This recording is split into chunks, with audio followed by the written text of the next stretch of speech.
Thanks, Miles.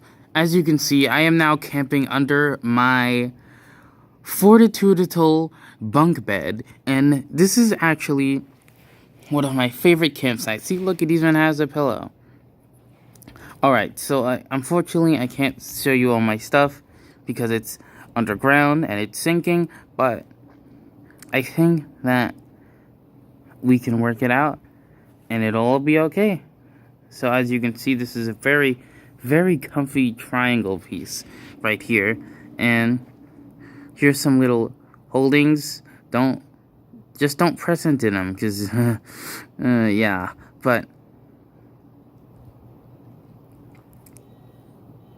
see, look, they're all over this place. You can hang your coat here. You could stuff all your important items in here too. It's really nice. It's very, very versatile. Alright, so this is where I'm staying, and it has a very lovely view, by the way. Sorry, I forgot to mention that. Back to you, Miles.